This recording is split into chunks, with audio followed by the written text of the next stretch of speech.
लाभले आम्हास भाग्य बोलतो मराठी. लाभले आम्हास भाग्य बोलतो मराठी. जाहलो खरेच धन्य ऐकतो मराठी. धर्म पंथ जात एक जाणतो मराठी. धर्म पंथ जात एक जाणतो मराठी.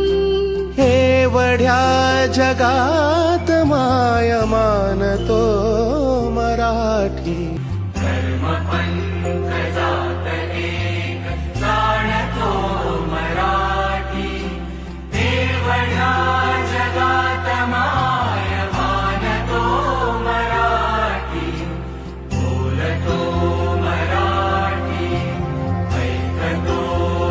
तर नमस्कार भावांनो, जय महाराष्ट्र.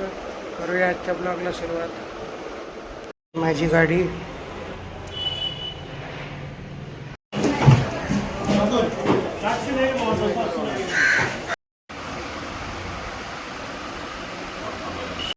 माझ्याकडं हे गोष्ट नाही म्हणून मी आयुष्यात काय करू शकलो नाही. माझ्याकडे ती गोष्ट नाही म्हणून मी आयुष्यात काही करू शकलो नाही. असं म्हणणाऱ्यांनी एकदा लक्षात ठेवावं की या देशात, या जगात असे अनेक लोक आहेत ज्यांच्या मूलभूत गरजासुद्धा पूर्ण होत नाहीत. म्हणजे अन्न, वस्त्र, निवारा ह्या गोष्टीसुद्धा ज्यांच्या पूर्ण होत नाहीत आणि ते तरीही सुखात जगतात, समाधानात जगतात. त्यांना आयुष्यात त्यांच्या सॅक्रिफाईस करावे लागतात, परंतु तरी पण ते जगतात आनंदाने आणि त्यांना यशप्राप्ती होतेच. सर्वात मोठं जर एज्युकेशनच्या बाबतीत उदाहरण बघायचं झालं तर ते आहे विश्वरत्न डॉक्टर बाबासाहेब आंबेडकर, की ज्यांना वर्गात बसायला दिलं नव्हतं, ज्यांना पुस्तकांना हात लावायला दिला नव्हता, त्यांनी या इतक्या मोठ्या भारत देशाचं संविधान लिहिलं आहे. मग ही काय कमी गोष्ट आहे?